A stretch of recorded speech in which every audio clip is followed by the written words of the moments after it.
A very good morning once again. Today, bete, we are going to start lesson number 20, United Nations.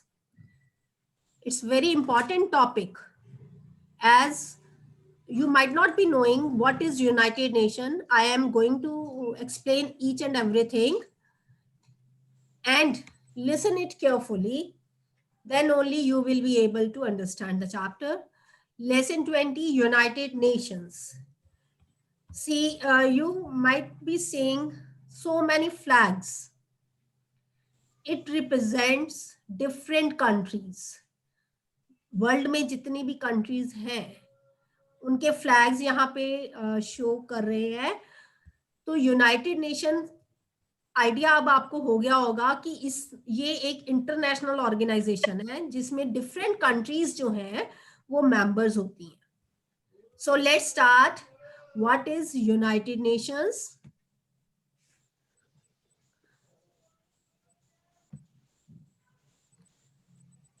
Now question is, what is United Nations? United Nation is an international organization. International organization means the organization which work internationally. सारी दुनिया का काम जो देखती है वो organisation. और इसका मेन काम क्या है? To promote international cooperation. International cooperation का मतलब होता है कि सारी दुनिया में पीस प्रोवाइड करना और आपस में कंट्रीज को मिल करके रहना ये सिखाना कि किस तरह से एक कंट्री दूसरी कंट्री के साथ कोऑपरेट कर सकती है और किस तरह से पीस मेंटेन किया जा सकता है. Piece means Shanti. So United Nations is an international organization formed to promote international peace and cooperation ताकि सारी दुनिया में पीस और कोऑपरेशन बनी रहे. Now this organization United Nations came into existence in 1945. 45 में ये बनी थी. बिगनिंग में यहाँ पे 50 मेंबर्स थे. धीरे धीरे बढ़ते बढ़ते आज की डेट में 193 कंट्रीज हैं जो कि यूनाइटेड नेशन की मेंबर्स हैं. क्लियर? यूनाइटेड नेशन का जो हेडक्वार्टर है वो अमेरिका में, यूएसए में, न्यूयॉर्क में है. Headquarter of United Nations is at New York in USA. Now the question is, why was it formed? United Nation क्यों बना? क्या रीजन थे जिस कारण से एक इंटरनेशनल ऑर्गेनाइजेशन बनाने की जरूरत पड़ गई? बेटा, सबसे पहले तो आपको ये पता होना चाहिए कि दुनिया में 2 वर्ल्ड वॉर्स हो चुकी हैं. फर्स्ट वर्ल्ड वॉर जो कि 1914 से स्टार्ट हुई थी, 1919 के बिगनिंग में 18 के एंड तक वही रही. सेकेंड वर्ल्ड वॉर 1939 से स्टार्ट होकर के 1945 तक रही. सॉरी. तो वर्ल्ड वॉर में क्या होता है? ग्रुप्स बन जाते हैं. कंट्रीज मिल करके एक ग्रुप बना लेते हैं और वो ग्रुप दूसरी कंट्री जो उनकी दुश्मन कंट्री है उनका ग्रुप के साथ लड़ाई करते हैं. तो इस तरह से ज्यादातर वर्ल्ड की कंट्रीज जो हैं वो एक तरह से ग्रुप्स का पार्ट बन जाती हैं और दूसरों के साथ लड़ाई करने लग जाती हैं. और जब इस तरह से ग्रुप्स बनकर के लड़ाई होती है तो बहुत ज्यादा डिस्ट्रक्शन होती है. हैवी डिस्ट्रक्शन होती है. बहुत ज्यादा नुकसान होता है सारी दुनिया में. Millions of people die. बहुत सारे लोग मर जाते हैं और कईयों के काम छूट जाते हैं. होमलेस हो जाते हैं. उनके रिलेटिव्स की डेथ हो जाती है, उनके पास जॉब नहीं होती है, उनके पास इवन खाने तक का सामान नहीं होता है, बीमार हो जाएं तो मेडिसिन्स नहीं मिलती हैं, तो कई तरह के लोगों को अपने रिलेटिव्स को खोना पड़ता है और इस तरह से बहुत मिजरेबल कंडीशंस आ जाती है लोगों की। और मोर ओवर जो पैसा खाने के लिए, मेडिसिन पे, एजुकेशन पे खर्च करना चाहिए, वो पैसा गवर्नमेंट्स कहाँ लगाना शुरू कर देती हैं? अपने सोल्जर्स के ऊपर, वॉर इक्विपमेंट्स खरीदने में, बॉम्ब्स खरीदने में, जो एयरक्राफ्ट्स हैं, टैंक्स हैं, गन्स हैं, बॉम्ब्स हैं, ऐसी चीजें खरीदने में पैसा यूज होने लग जाता है, तो लोगों के वेलफेयर की ओर कोई ध्यान नहीं दिया जाता। तो इस तरह से बहुत सारा पैसा जो है वेस्ट हो जाता है वॉर के लिए और वॉर की इक्विपमेंट्स खरीदने के लिए। सो इस तरह से जब ये वर्ल्ड वॉर्स हुई, फर्स्ट वर्ल्ड वॉर 1914 से लेके 1919 तक, और जो सेकेंड वर्ल्ड वॉर 1939 से लेके 45 तक जो हुई, तो उसमें हैवी डिस्ट्रक्शन हुआ, बहुत ज्यादा नुकसान हुआ सारे वर्ल्ड में। और लोगों को ये महसूस होने लग गया कि वॉर जो है किसी भी प्रॉब्लम का सॉल्यूशन नहीं है, वॉर जो है हमेशा नुकसान ही करती है, इसका कोई फायदा नहीं होता। जो पैसा हम ह्यूज सम्स ऑफ मनी जो वेस्ट कर रहे हैं वॉर के ऊपर, इसको हम मैन काइंड की बेनिफिट में यूज करें, मैन की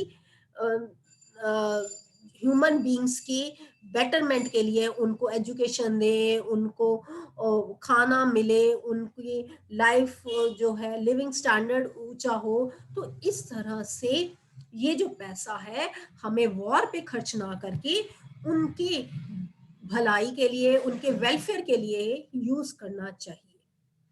तो ऐसी सोच के कारण कई कंट्रीज थी वो यूनाइटेड हुई और एक ऑर्गेनाइजेशन बनाई गई। एक्चुअली हुआ क्या था, 1945 में जापान के ऊपर, आपको पता है, न्यूक्लियर बॉम्ब्स गिराए गए थे, दो प्लेसेस, हिरोशिमा, नागासाकी, वहां पे न्यूक्लियर बॉम्ब्स गिराए गए थे। और उसका इतना बैड इम्पैक्ट हुआ था कि आज की डेट तक भी उस लैंड पे कुछ ग्रो नहीं कर सकते हैं। इतनी ज्यादा डिस्ट्रक्शन हुई उस टाइम पे, वहां के लोगों को बहुत हेल्थ इश्यूज हो गए। अभी तक वहां की जनरेशन, इतने साल भी हो गए हैं, लेकिन उनकी जनरेशन में अभी भी जेनेटिक प्रॉब्लम्स आ रही हैं न्यूक्लियर बॉम्ब्स के बैड इम्पैक्ट के कारण। तो ऐसे सोच के कारण उस जब ये 1945 में अगस्त मंथ में वहां पे बॉम्ब्स गिराए गए थे, तो उसके बाद वॉर जो थी, सेकेंड वर्ल्ड वॉर, वो खत्म हो गई, क्योंकि इतनी ज्यादा डिस्ट्रक्शन हो चुकी थी, लोग जो थे अब ऊब चुके थे, they did not want war, वो वॉर नहीं चाहते थे। उनको पता चल गया था कि वॉर किसी भी प्रॉब्लम का सॉल्यूशन नहीं है, इसके लिए हमें एक पीसफुली आपस में मिल करके सुलझा लेने चाहिए अगर कोई डिस्प्यूट भी है। तब इन कंट्रीज ने सोचा कि कुछ ऐसी ऑर्गेनाइजेशन बनाई जाए जो कि ऐसी वॉर्स को रोक सके, और कोई अगर डिस्प्यूट है भी तो उसको प्यार से सुलझा सके। So many countries felt the need for a world organization to stop such wars in the world.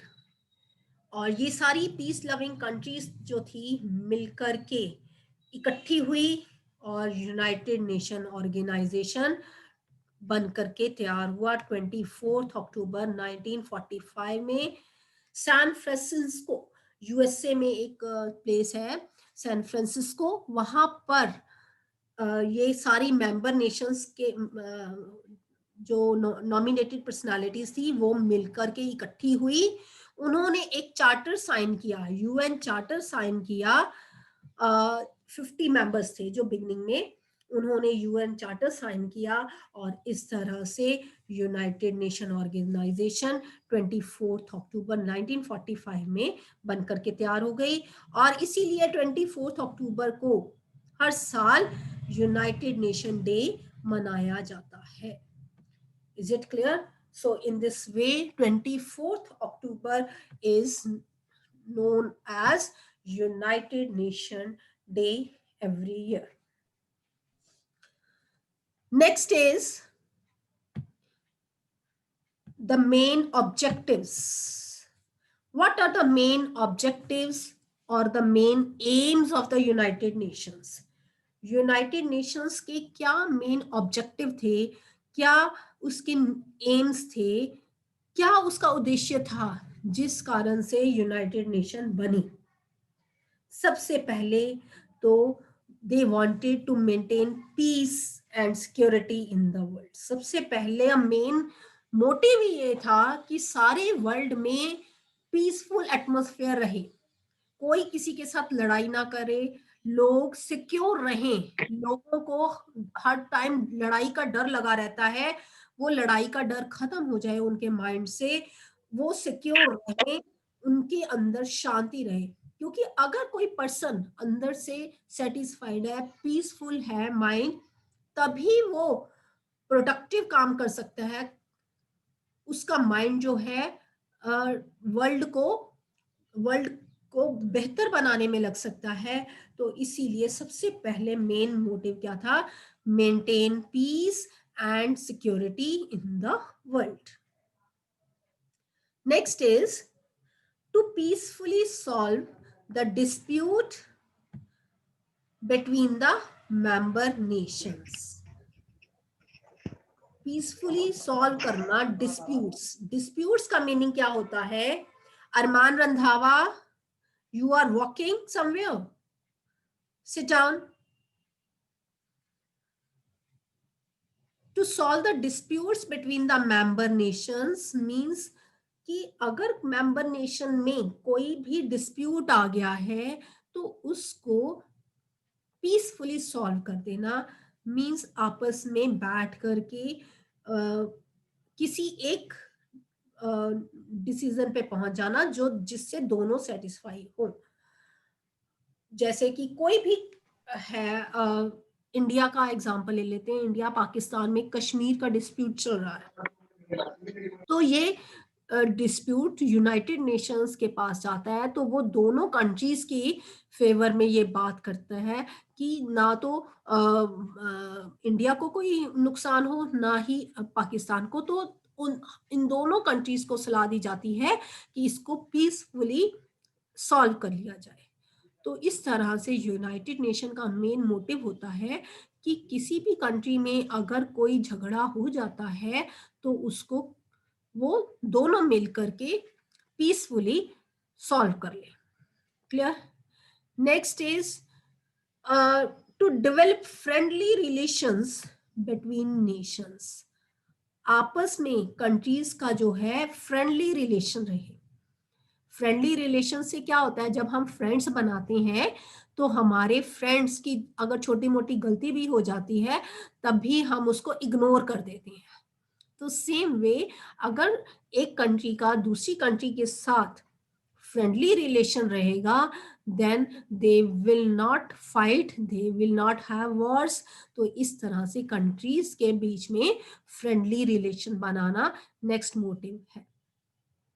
Next is to cooperate each other in solving economic means economic होता है मनी से रिलेटेड। जब किसी को मनी की जरूरत है, कोई बहुत सारी कंट्रीज ऐसी हैं जो बहुत पुअर हैं, जहां पर बेसिक फैसिलिटीज नहीं है, they are not able to get food and even, तो उनको मनी सप्लाई की जाती है लोन दिया जाता है ताकि वो अपने लोगों के लाइफ को थोड़ा इम्प्रूव कर सकें, उनको इकोनॉमिक बेसिक स्ट्रक्चर्स प्रोवाइड किए जा सके. तो in this case economic help is provided to the poor countries so that they can have better living standard of the people of their country. Solve social problems. Social problems मतलब होती हैं कि society, किसी country की society में अगर कोई social evils है, सोशल इविल्स मतलब होता है कि पुरानी ट्रेडिशंस चली आ रही हैं, कि जैसे कि लेडीज के साथ डिस्क्रिमिनेशन होती है, they are not allowed to go out of the home, उनको घर से बाहर नहीं निकलना दिया जाता, उनकी एजुकेशन बैन होती है, या फिर एक पॉलीगैमी, जब एक पर्सन एक से ज्यादा शादियां कर लेते हैं, जैसे इंडिया में भी ये प्रॉब्लम थी, चाइल्ड मैरिज की प्रॉब्लम थी, सती सिस्टम होता था, और पॉलीगैमी होती थी कि एक से ज्यादा शादियां करते थे. तो ऐसी प्रॉब्लम्स को सोसाइटी में से दूर करना, इसके लिए मेन होता है लोगों को एजुकेट करना. जब लोग एजुकेट होंगे, naturally they will come to know about the bad impacts of these customs. अब हमें पता है ऐसी चीजें होने से कितनी प्रॉब्लम्स आती हैं, तो अब हम अवेयर हैं बिकॉज ऑफ एजुकेशन. तो सोसाइटी में अगर कोई प्रॉब्लम्स हैं तो उनको रिमूव करना, ये भी यूनाइटेड नेशंस का एक मेन मोटिव है. ह्यूमन प्रॉब्लम्स में भी यही आती हैं कि ह्यूमंस को के साथ बहुत गलत बिहेवियर कई किया जाता है. कई कंट्रीज में ऐसा होता है कि ह्यूमंस, हर ह्यूमन बींग्स को इक्वली ट्रीट नहीं किया जाता. कई जगह पे उनको स्लेव बना के रखा जाता है, तो उनके ह्यूमन राइट्स को हम अवॉइड कर रहे हैं. तो ऐसी प्रॉब्लम्स को भी यूनाइटेड नेशन दूर करने की कोशिश करता है. To respect human rights and freedom of all the nations means, अगर कहीं पे ह्यूमन राइट्स को हम नहीं मान रहे हैं, इक्वली बिहेव नहीं कर रहे हैं, उनके साथ गलत व्यवहार हो रहा है, तो उस चीज को वो हम खत्म करते हैं और हर एक के ह्यूमन राइट्स की रिस्पेक्ट करते हैं.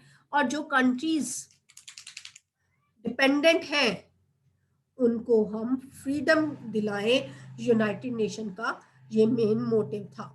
आपको पता है उस टाइम पे बहुत सारी कंट्रीज जो थी वो इंडिपेंडेंट नहीं थी.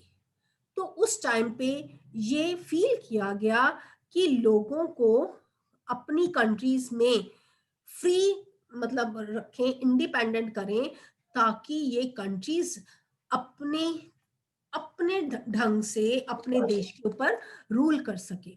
सो in this way the main motive of the United Nations was to make the countries independent, ताकि वो इंडिपेंडेंट हो सके और अपने देश पे अपने हिसाब से रूल कर सके. So this was the objective of the United Nations. Next we will do in the next session, next class. So now if you have any doubt, you can ask me